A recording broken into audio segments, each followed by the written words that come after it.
Dear students, today our topic for 12th class economic students is increase in demand. Now what is increase in demand? Increase in demand क्या है? When more of a commodity is purchased at its existing price or at its prevailing price, it is called increase in demand, or it is a situation of increase in demand.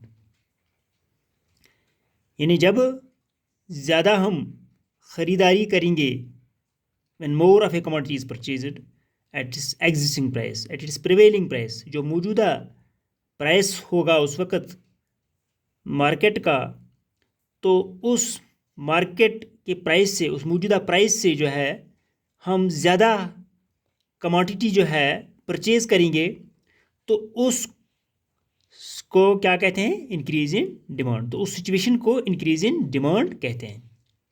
When more of a commodity is purchased at its existing price, it is a situation of increase in demand. तो इसी increase in demand को अब यहाँ पर illustrate किया गया है bye table number 6 से, टेबल नंबर 6 से और फिगर नंबर 7 से। इन्हें पहले टेबल के ज़रिए इस इंक्रीज इन डिमांड को यानी एक्सप्लेन किया गया और इसके बाद इस फिगर के ज़रिए इसको एक्सप्लेन किया गया। चलिए, टेबल जो है इसका इंक्रीज इन डिमांड का टेबल जो है, यहाँ पर price of for example x commodity in rupees, और दूसरे कॉलम में जो है डिमांड जो है यानी quantity demanded of x commodity का, यानी ये तो यह है यूनिट्स में, डिमांड यूनिट्स में होती है और प्राइस जो है इन रुपीज़ में होता है। अब देखिए, अगर हम 20 की डिमांड करते हैं लेकिन एग्जिस्टिंग प्राइस जो है, प्रिवेलिंग प्राइस जो है वो ₹10 है, तो उस 10 रुपीज़ के हिसाब से हम 20 की डिमांड करते हैं, 20 यूनिट्स की।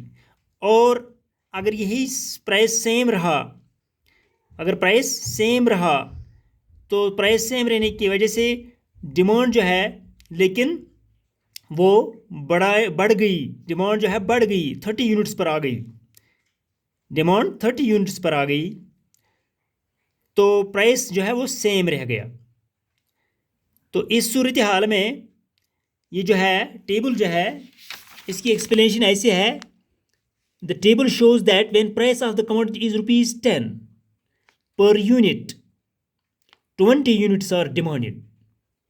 यानी जब प्राइस जो है कमोडिटी का 10 रुपीज़ है पर यूनिट, यानी फी यूनिट का 10 रुपीज़ है, लेकिन आगे से हमें जो डिमांड जो है वो 20 यूनिट्स आर डिमांडेड। अब यही प्राइस जो है व्हेन प्राइस रिमेन्स कांस्टेंट और व्हेन प्राइस रिमेन्स सेम, अब यही प्राइस जब सेम रहता है या कांस्टेंट रहता है, यानी 10 रुपीज़ जो यहाँ पर भी रहता है, तो कंज्यूमर स्टार्ट डिमांडिंग 30 यूनिट्स।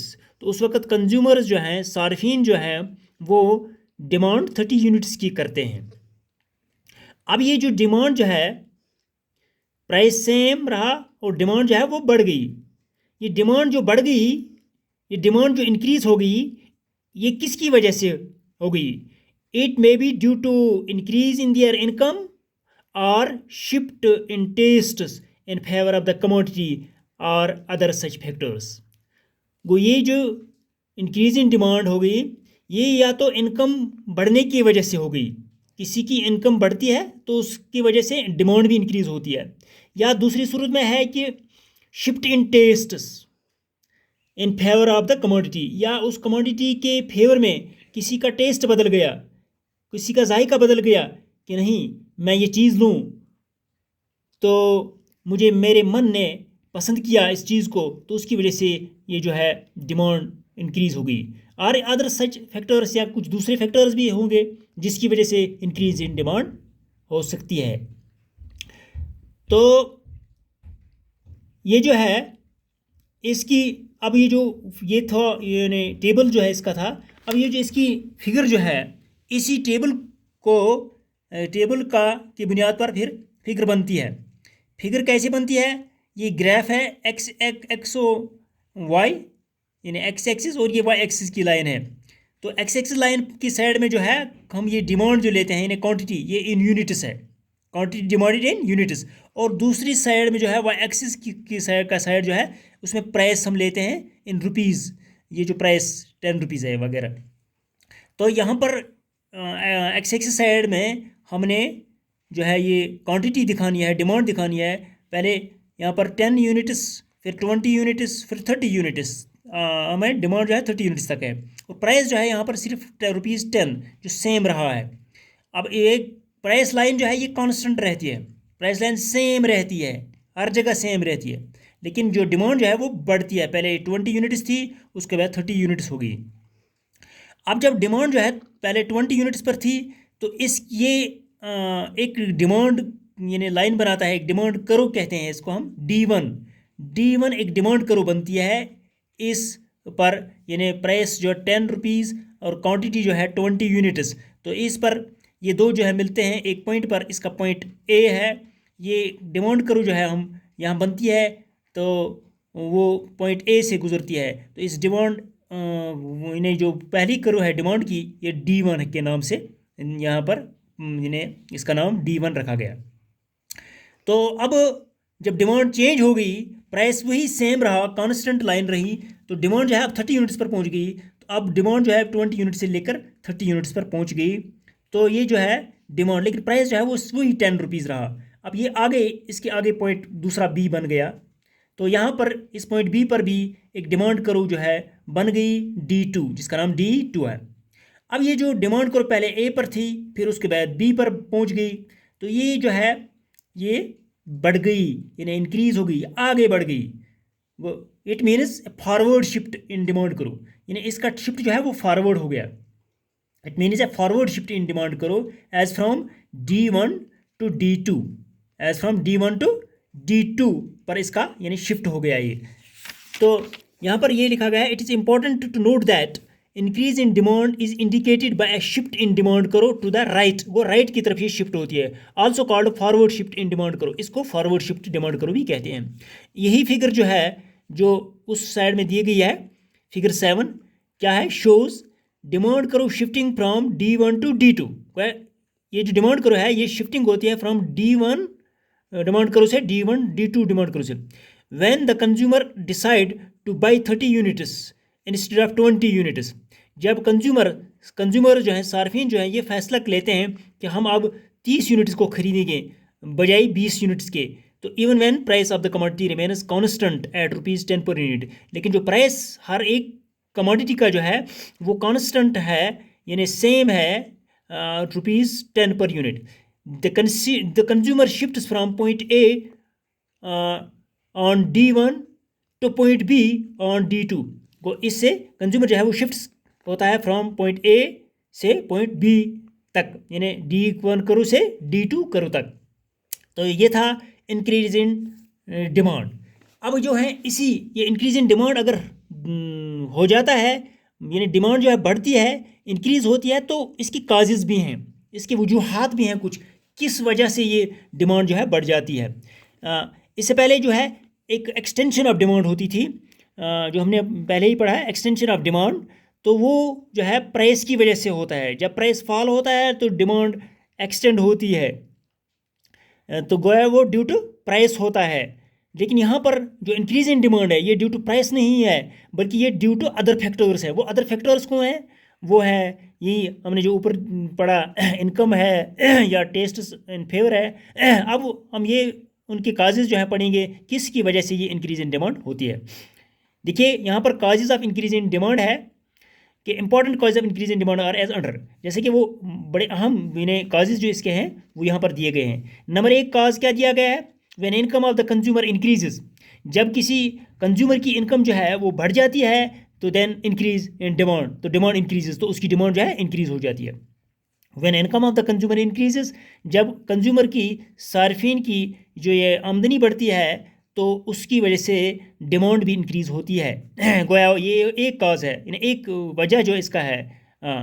वह ये कुछ वजूहात हैं यहाँ पर, काजेज़ हैं, लेकिन एक वजह इसका यह भी है कि when income of the consumer increases तो डिमांड इंक्रीज़ होती है। तो दूसरा जो है इसका काज है, when price of substitute good increases, जब सब्स्टिट्यूट गुड का ये जो प्राइस बढ़ता है तो उसकी वजह से भी डिमांड जो है इंक्रीज़ हो जाती है। सब्स्टिट्यूट गुड जो एक दूसरे के बदले इस्तेमाल होते हैं, जैसा कि टी और कॉफ़ी है सब्स्टिट्यूट गुड, तो अगर ये जो टी हम उसका पैसा प्राइस जो है बढ़ जाएगा तो हम उस वक्त का हम काफ़ी इस्तेमाल उस वक्त करते हैं, यूज़ करते हैं। तो यही है कि when price of substitute good increases, जब सब्स्टिट्यूट गुड का प्राइस जो है इंक्रीज़ होता है तो उस वक्त भी डिमांड इंक्रीज़ होती है। ये दूसरा काज था इस इंक्रीज इन डिमांड का। और तीसरा काज जो इसका है, when price of complementary good falls, जब कम्प्लीमेंट्री गुड का जो ये प्राइस है वो फॉल होता है। अब कम्प्लीमेंट्री गुड्स जो है वो क्या है, वो यही है कि जैसा कि कार और पेट्रोल है, पेट्रोल के बगैर कार नहीं चलेगी और पेट्रोल जो है वो कार के बगैर इस्तेमाल नहीं होगा, इसलिए ये लाजमी मलजूम दोनों चीज़ें हैं, उसको कम्प्लीमेंट्री गुड्स कहते हैं। तो वो इसी तरीके से जब when price of a complementary good falls, जब कम्प्लीमेंट्री गुड का प्राइस फॉल हो जाएगा तो उससे भी डिमांड इंक्रीज हो जाती है। तो चौथा जो पॉइंट है, when taste of the consumer shifts in favour of the commodity due to change in fashion और क्लाइमेट, जब किसी कंज्यूमर का टेस्ट जो है वो किसी चीज़ के फेवर में बदल जाता है, किसकी वजह से, या तो फैशन बदलता है तो उसका टेस्ट भी बदलता है, या तो क्लाइमेट यानी मौसम, जैसे कि विंटर और समर ये दो मौसम होते हैं, जब ये बदलता है तो उस मौसम के साथ साथ इस कंज्यूमर का टेस्ट भी बदलता है, तो उसकी वजह से भी डिमांड जो है इंक्रीज़ हो जाती है। तो इसी तरीके से पांचवा पॉइंट जो है, when price of the commodity is expected to increase in the near future, यानी जब ये उम्मीद हो, एक्सपेक्ट हो कि आने वाले वक्त में कि प्राइस जो है किसी कमोडिटी का जो है बढ़ता है नियर फ्यूचर में, तो उस वक्त भी डिमांड यानी इंक्रीज़ हो जाती है। तो इसी तरीके से एक छठा पॉइंट है यहाँ पर, छठा काज जो है इसका, छठा ये जो सिक्स्थ यानी काज जो है इसका है, increase in number of consumers, या नंबर ऑफ कंज्यूमर्स भी बढ़ते हैं किसी वक्त तो उसकी वजह से भी डिमांड इंक्रीज हो जाती है। तो ये भी एक काज है इंक्रीज इन डिमांड का। तो एक लास्ट जो है एट पॉइंट जो है इसका है काज का, कि when the income of the consumer is expected to increase in near future, कि जब इनकम पहले था when in price of the commodity is expect to increase in near future, तो उस वक्त भी इंक्रीज इन डिमांड, लेकिन यहाँ पर when the income of the consumer, यहाँ पर इनकम का मामला है, when the income of the consumer is expected to increase in near future, तो उस वक्त भी यानी किसी सारिफ की आमदनी अब आने वाले वक्त में बढ़ने वाली है तो उसकी वजह से भी डिमांड इंक्रीज हो जाती है। तो ये था आज का टॉपिक, यानी what is increase in demand and what are it is causes. Today it is sufficient. फी अमान अल्लाह।